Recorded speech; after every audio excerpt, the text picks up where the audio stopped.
So Cambodia and Thailand are beautiful vacation destinations. Now, history, culture, food, the people are just some of the nicest in the world, right? And so it comes as a surprise that when you hear that the two neighboring Southeast Asian countries are fighting using artilleries and airstrikes along a border that has never really settled into something both sides fully accept, it just comes as a surprise. It's very weird. On the surface, and if you don't know the region, this conflict can look like like a remote clash over a forest or rocky hills, but it grows out of history, it grows out of national identity, and of course, the politicians, day-to-day politics in both countries, make it very, very difficult. Now, the trouble centers on stretches of the border where the line is still disputed, obviously, including the area around an old temple complex claimed by both governments. Courts and technical commissions have tried to clarify the boundary, yet school books, political speeches, local memories still tell different stories about who belongs where. And so people who live in these border districts can often find their homes, fields, religious sites sitting in zones where patrols overlap and authority is ambiguous. So a small confrontation on the ground can suddenly turn into a much larger military problem.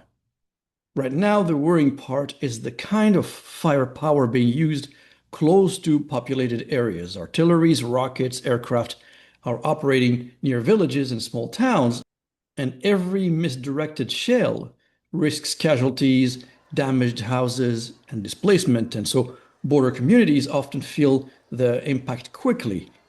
Markets may shut down, cross-border trade can slow, and you have, of course, seasonal work can disappear. It's disappearing, and families that were already stretched may see their income and the basic security squeezed even more, and that's the sad story of this affair.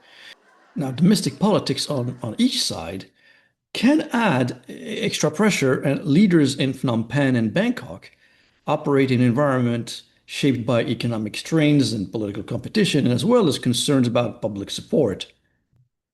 And once that stance is out in the open, media coverage, social networks can amplify a sense of threat, and stepping back or compromising can start to look politically costly, even when the risks of prolonging the clashes are very clear. Now, for people along the frontier, this is not a simple diplomatic dispute, right? Families may spend nights away from their homes. Farmers may stay off their lands because, well, they don't know where the shells might be coming.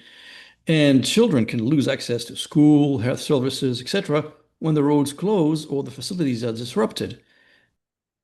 At the same time, cross-border projects that could help both countries, that is, trade routes, tourism, small infrastructure links, etc., tend to be delayed or sidelined whenever the security situation worsens. So, what's the outlook in the days, weeks, months to come? Border clashes between the two nations are likely to remain volatile in the short term, with artilleries and airstrikes continuing despite diplomatic pressure and despite partial border closures. Now, over the coming weeks, the most realistic path to the de-escalation runs through quiet military-to-military contacts and the ASEAN facilitation. ASEAN is the regional bloc that should have the ability to negotiate a settlement of this conflict.